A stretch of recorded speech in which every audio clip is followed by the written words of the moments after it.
right, next fight on our main card is Roman Dolidze versus Allan. Apparently it's Allan. I want to say Allan.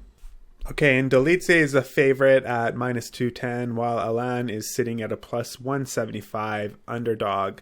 Apparently Allan tested positive recently for, I don't know, PEDs or steroids or something. His fight against Mike Rodriguez was a no contest. Essentially, it didn't count because he was on steroids or some form of PEDs, I suppose.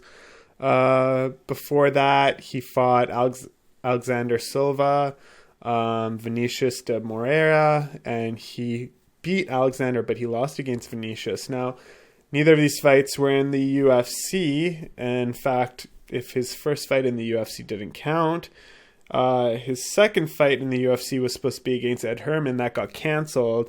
And now he's fighting Roman Dolidze, which is a huge, huge mistake. As your second fight in the UFC after you've come off PEDs, you are going to fight Dolidze. Now, mind you, Dolidze has apparently had his own problems in the past with these PEDs, bullshit, steroid stuff.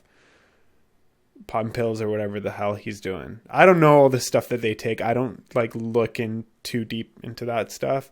But essentially, both of these guys have essentially at some point tested positive for something. But the difference is Roman Dolidze didn't do it in his last fight. And Roman Dolidze hasn't been out for over a year. Well, actually, that's not true. He has. Because he fought his last fight in 2018.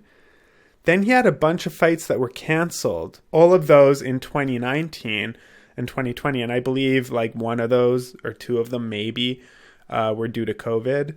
I believe it was actually the Khadis Ibragimov got canceled due to some sort of COVID thing. But then he fought Khadis anyway, and he beat him a couple weeks later. So I guess it was due to COVID, and then they ended up fighting, and he ended up beating Khadis, and Khadis is a good fighter himself. I don't see this being a problem for Roman, to be quite honest.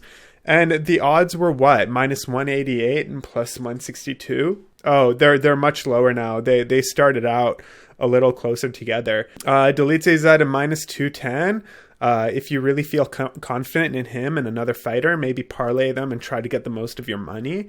And if you feel confident with -210, you could take Dolidze. I mean, think the guy's undefeated.